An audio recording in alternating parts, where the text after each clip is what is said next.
Bonsoir à toutes et à tous, bonsoir à tous les suiveurs et à tous les inconditionnels de Grégoire Omnisport. Donc, Gaïndi Warul Tit, Warul Ragal, les Lions du Sénégal vont jouer 2 matchs importants pour les qualifications à la Coupe du Monde 2022. Parce que c'est 2 phases.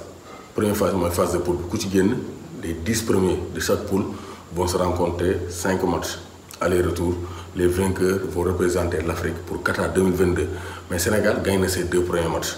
Les gars vont match aller-retour face à la Namibie, 3e et 4e journée. Premier match, ça sera le 6 ici au Stade Lat Dior, pas de problème.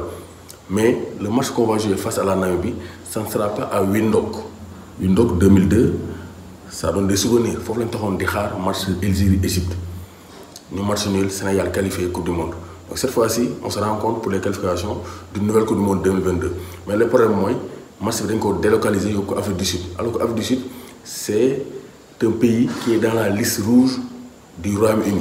Angleterre, quand tu es en Afrique du Sud, nous avons des quarantaines. 10 jours.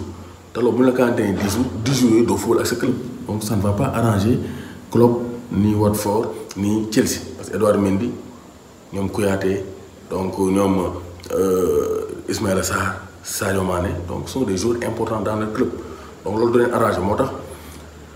Sans vraiment un compromis. Actuellement, FIFA est avec la Grande-Bretagne pour voir est-ce que nous pouvons assouplir les mesures. Mais si vous changez le dara, moi, ça l'a passé.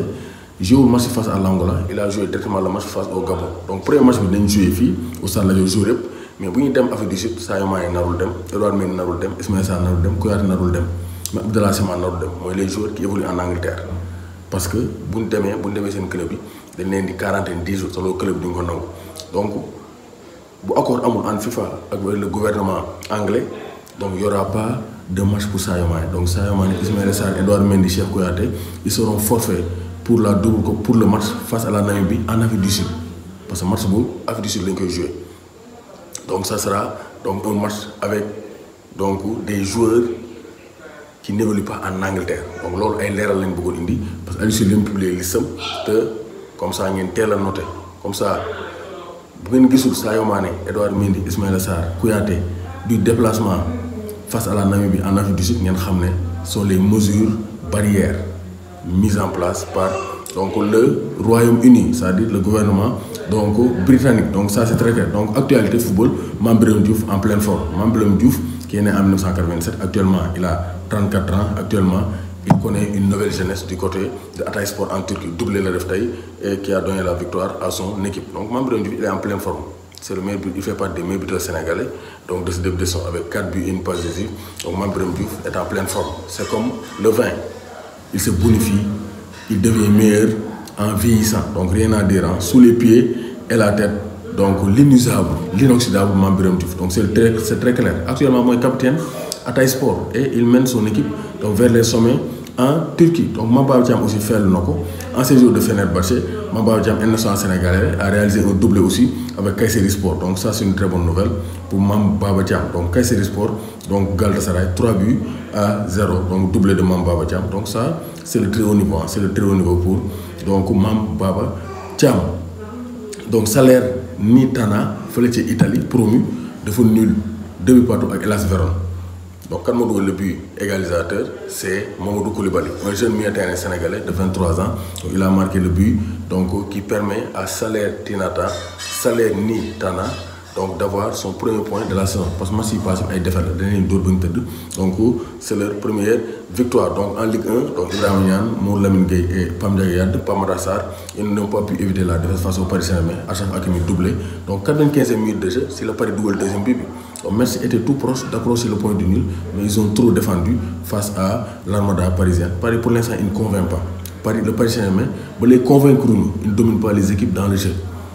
Donc pour l'instant, ils gagnent quand même. C'est 7 matchs, 7 victoires. Donc carton plein. Contrairement à Marseille, qui a été tenu en échec. Marseille sans efficacité. Bamba a eu des occasions, des opportunités, mais tout cette fois-ci, Bamba n'a pas frappé. Donc match nul pour l'Olympique de Marseille, de Pape Gueye et de Bamba et de Boubacar Camara. Donc Lorient Modo Nice 1 but partout.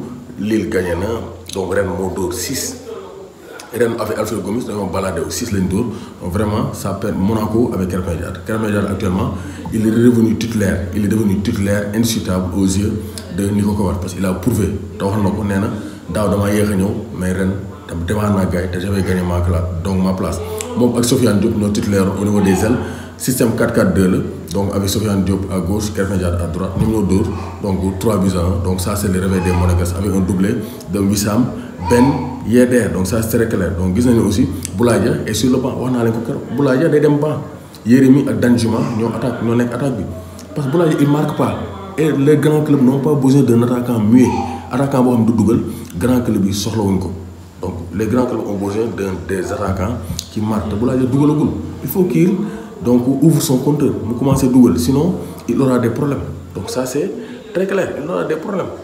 Loolu moom dafa leer fële ci Angleterre ñu doon jouer série de finale coupe d'Angleterre série de finale coupe d'Angleterre West Ham moo fekk United patal ko 1-0 cette fois en championnat United dóor na ko avec Jesse Lingard mais cette fois-ci avec une équipe remaniée Manchester United a été battu à domicile par West Ham donc United génn na coupe de la Ligue anglaise United génn na voilà Leicester moo fekk Millwall dóor ko avec Boubakary Soumaré donc un Sénégalais qui joue là-bas donc Leicester qualifié na.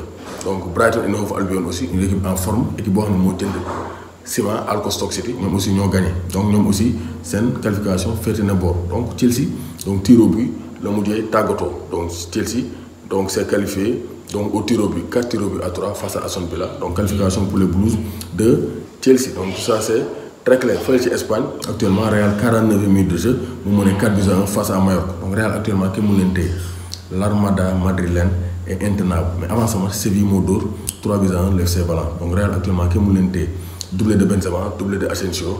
Donc le Real est en pleine forme. Donc ça c'est très clair. Donc Benzema, doublé une passe de Tamashi Bidiago. Donc Real actuellement, Kounyame Nanga Tahao, Kouraga Nanga, donc Real Nangignan.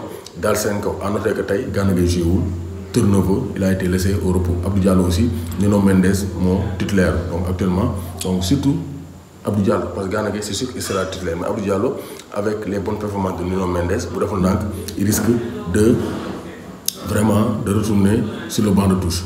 Le manque de temps de jeu, Abdou Diallo arrangé, on a besoin d'un Abdou Diallo en pleine forme. Donc ça c'est très clair. Donc Benzema Bitambi, il mène un Varbi, donc on annule 49 minutes de jeu. Donc 3 buts à 1 pour l'instant pour le Real. Madrid, donc basket bi Soubele. Le Sénégal va jouer ce jeudi à 13h GMT face au Mozambique. Mozambique va éliminer Kenya. Sénégal, Mozambique à 13h GMT. Nous pour taxaw support équipe pour que nous puissions qualifier demi-finale Afro Basket féminin. Donc Gaye Ndiaye warul tir warul ragal Cheikh Faye borom Medina borom donc vraiment Ndayane borom donc Rufisque borom Mbour maa lay bëggee di la bëggee